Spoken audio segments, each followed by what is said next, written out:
Hi guys, I'm Brooke and I travel full-time with my dog Pippa out of this 19-foot travel trailer, and we have been on the road for the last 3 years. Our 3-year anniversary is in August, so I'm just rounding up at this point. Today we are talking about something kind of new that I'm dipping my toes back into, is work camping. And I had made a post about how I am not traveling this summer.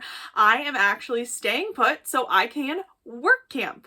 I obviously got a ton of questions from people asking what work camping is, what kind of jobs there are, and everything like that. So I figured, in the spirit of this channel providing education, I would dive into a series on work camping specifically, of what work camping is, how to get jobs, where to find them, how to apply for them, the pros, the cons, etc. And just kind of really dive in for you guys to provide that information. So if you want to get on the road, you can do something very similar. So work camping basically is working at a location in exchange for a site that is either free or discounted, and they can both be volunteer positions, or you could actually make an hourly wage. Many places have different payment plans and scales kind of built in to their work camping experience. Some places, they have you work so many hours until you pay off your site, and then any extra or overtime, etc. that you work, you make an hourly wage. Usually that hourly wage is pretty low compared to if you went out and got just a part-time job, but at the same time, you are working where you are living, so there's no commute, you're saving on gas, you're not traveling, you're saving on obviously site, propane, water, utilities, etc. Work camping is usually, I would say typically about 95% of the time, a short-term commitment. So I would say less than 6 months. Most commonly, I would say are about a season. So about 3 to 4 months at a time, you are making a commitment, but some of them can actually be as short as a week or two to just pick up and go work for a week or two, and then you can move on to the next place. Some want longer term hosts or things like that, especially if they are camp host positions. They want a camp manager or someone to be there during the complete off season. So that's when you get into those 6 to 8 month commitments. But the nice part about work camping is that you can go anywhere and pick up any job that might fit your needs. Most people, I feel like, know about work camping through camp hosting. I feel like that is what the public comes in contact with the most often. Even if you were at a regular state park campground or even just a KOA or something like that, you know that there is a host there that is providing information, selling you firewood, checking daily parking passes, making sure that everyone's following the rules, and doing some light yard work, cleaning the bathrooms, and all of those extra duties that go along with camp hosting. But that is not even close to what you can do while you are work camping. I'm going to do a whole dedicated video on all the different types of work camping, but you would be so surprised at some of the things you can do while you're work camping that actually doesn't involve you to be a camp host at all. Now, this might be surprising, but to people who are in the community, I feel like it's not at all, but to people who are watching, it might be a little surprising that I am actually not the age demographic for work camping. Most, if not the majority of work campers, are in retirement age. This is how a lot of people afford to retire and full-time travel at the same time, and that they can have a lower stress travel life. So while you are looking at my video and thinking, Brooke is in her 30s, she's young, she's out there, she's doing it, no. Actually, there is a lot of apprehension from some of these places hiring younger people because we are not the usual demographic that picks up these jobs. Usually it's people in retirement age, like I said, over 65, that are couples that are coming to these campgrounds to pay off their site so they can stay somewhere gorgeous for a season. I think a lot of that is changing with how many people in the van lifestyle and the nomad life that are kind of getting into it a lot sooner, especially with remote work. So don't be hesitant to go out and apply if you are younger. Obviously, I'm living proof. I've been hired at 2 different places and done 2 different rounds of work camping. One is currently working out and the other one did not. But at the same time, don't be afraid to also apply as a solo. You will see a lot of advertisement for couples. That's because they can split the hours that you're working into almost 40-hour work week. week, whereas if you are by yourself, your commitment might be a little bit more to pay for your site than somebody who's splitting the work between two people.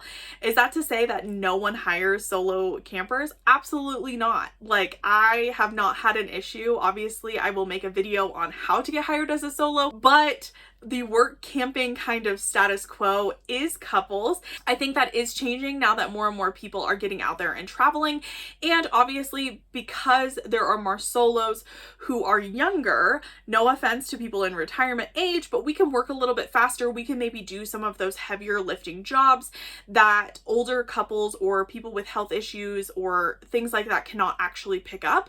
So I think when you market yourself that way, you won't have an issue picking up those jobs. Just like the one that I got here, I said I wasn't afraid to do any lawn work, lawn mowing, weed whacking, mulching, etc. because I know that that would typically be the husband duty of the work camping exchange, and I wanted to make sure that I could do both the social side of giving tours and talking to guests, but I could also hop on the lawnmower if they needed me to, and I am just willing to learn any position so I can stay in this beautiful spot. Like I touched on a little bit earlier, hours are typically part-time. So usually the commitment is around 24 to 25 hours a week. Some are obviously a lot less and some could be more. There are a lot of jobs out there, especially when they're paying a higher hourly rate. They do require a 40-hour work week commitment. So you are actually working more of a full-time job instead of something that's supplementing your travel. The nice part about so many places being around the country, you can fit something that fits your needs. So I specifically picked this place because it was part-time and that I could also do my day job on my time off. So like making these videos. A lot of people get really concerned about the type of work that they're doing. So you have to remember a lot of these jobs are super strongly seasonal and turnover year for year. The majority has a ton of turnover. So these are very, very, very entry level positions that require very little training.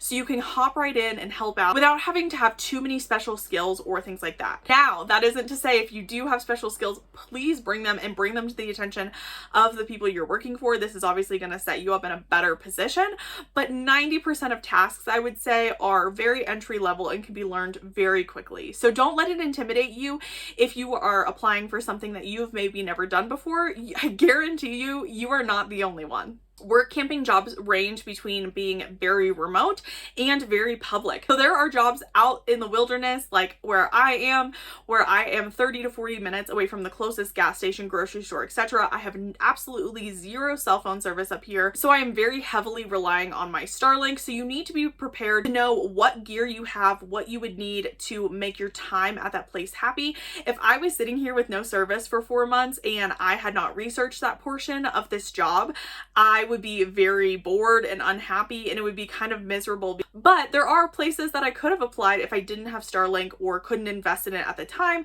that are closer into town. So I also applied for other work camping jobs that I got called back for that were right in major cities. So I would be right next to Target, I would be right next to the pet store, I would have Wi-Fi, I'd have cell phone service. So you can really cater this to how you want your life to look. Now we all know I like to already boondock, I like to be a little bit farther away. So I knew that having the Starlink being more remote wouldn't really bother me at all. Work camping jobs range between private owned campgrounds, businesses, etc. that need to hire workers. There's also state positions, federal positions, and there are those corporate positions like you see all the time where they are like a KOA or a Jellystone or something that you would know that is a brand name across America. Again, you're going to have a different feel whether you are working for the state or whether you're working for a corporate KOA that trains all of their employees the same, or if you're working for a kind of mom and pop place that kind of is a little more relaxed and has their own rules. So again, whatever you feel like you would fit into best, you can have that option and try them out. The last point I want to touch on is positions usually start filling 3 to 6 months before the next season. So you're always having to think a season ahead, especially if you are relying on work camping to be how you fund your campsites and your travels. So I would highly recommend, if you are looking to get into work camping for this winter or even this fall, to go ahead and pay close attention to this series so you can gear up and be ready to apply for those positions. I hope this helps explain a little bit about work camping is and gives you a tiny bit of an overview. Obviously, I'm going to jump into all the specifics in additional videos, and obviously leave all those comments below so I know what questions you have and what you want to see me cover, and I will see you guys on the next one. Bye!